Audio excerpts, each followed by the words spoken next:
Care Product Manager at Broker Engine. If you do pre-approvals like I do, I always try and do a pre-approval wherever possible. What I want to do is once a client gets pre-approved, of course, I want to try and convert that client to actually find the property and convert that to a full approval, so I eventually get paid. And so what I've done is I want to walk you through what we do as far as our workflow for pre-approval issued stage. And so inside of what you're looking at here is the workflow that brokers on Broker Engine would get by default. And I'm going to walk you through the key steps, and maybe there's something there for you in your practice. So what we've got is initially when the deal moves into pre-approval stage, we would have a task, and the task is ultimately for the team to complete a bit of a checklist to ensure that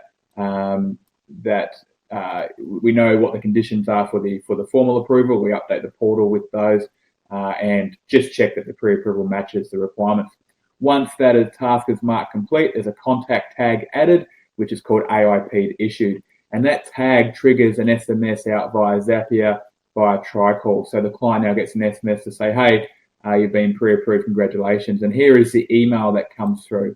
And our email to the client broadly says something like this. It just has an outline of the conditions, the approval expiry, and our role from here. So a bit of an email template. Again, Broker Engine users would have that by default, but of course they can come in here and they can make changes to the template if they're not happy with the language and so on. We then have and as part of that template I should add, we have an attachment there. So I always send out a bit of an attachment, your pre-approval, what you need to know. And the attachment is just something that looks like this. And look, I've been using this for a long time, so it probably needs a bit of an update, but you can sort of just a bit of a cheat sheet for the client just to make them aware of the sort of properties they shouldn't be using. You might do a blog on your website and a link to your website. That's probably a better way to do it. But I have the attachment and a bit of a PDF cheat sheet, a bit of an idea about choosing a conveyancer, how to make an offer and conditions of your offer, along with inspection reports and a bit of a checklist once the offer's been received. So that gets attached to that email. And the advantage of that, of course, is the client now gets a pre-approval email with the pre-approval from the lender along with that attachment.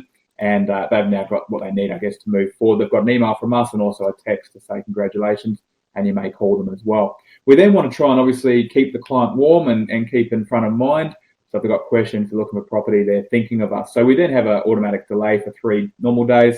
And then there's a bit of an email going out with firms we recommend. So, if they're looking for building and pest or conveyancing or some other related party, you'd attach to that email an attachment with all the firms you work with if you've got preferred conveyancers and things like that. You might even have that as part of the content of the email, depending on whether you work all states or just one state, but up to you. Then have a delay of 7 days. We then have the offer for property report. So, the idea of offering a free property report, and an attachment there it would be an example of a property report. So you'd actually have, I've got one here, we'd actually have an attachment of a relevant property report as a bit of an example, and just so get them prompted. So they're coming to you for those RP data reports for those property reports. We'd then have another delay for 7 days, for example. We then have a terms of offer. So when you're thinking about making an offer, just the content, content of that email is all about, look, you need 14 days finance.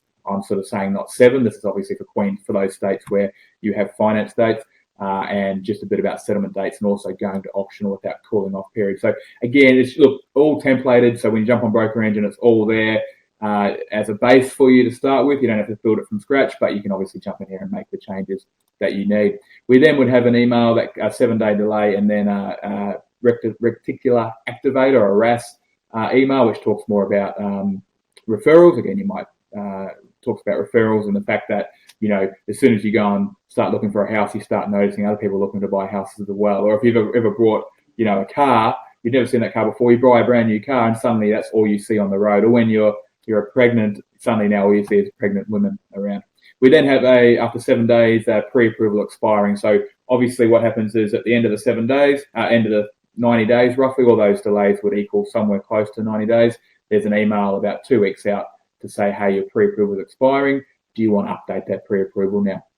And you might actually do a different pre-approval issued based on the lender, and you can do that here. So you can actually go, look, you might have a pre-approval issued based on the lenders that do a 90-day pre-approval with no extension. You might have a different one for lenders that do a 180-day pre-approval, but updated documents after 90, up to you. But you can just do that by very simply just selecting the lenders in here, and the workflow only apply to those particular lenders.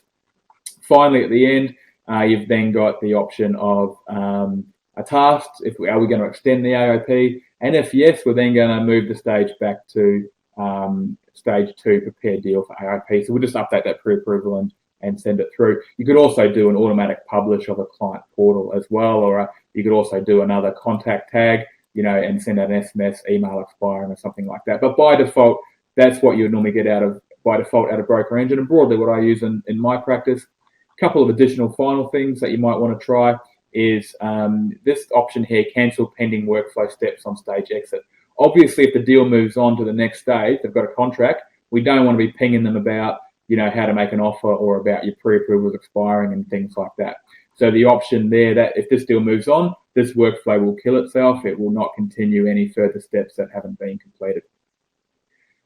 That's how we would manage pre-approval in our practice. The pre-approval is issued. There's then a drip feed set of emails, the odd text message as well, and an automatic reminder towards the end that it's expiring with an email template to send out, talking about the advantages of actually reactivating that pre-approval expiry date. And that email looks something like this. Remember that pre-approval is free, it's worthwhile doing, etc., etc. All the messages you want to be delivering to your client to convert that client so you can get paid. That's how we manage pre-approvals in our practice and inside of Broker Engine. Anything tweaks your interest there, brokerengine.com.au for a demo.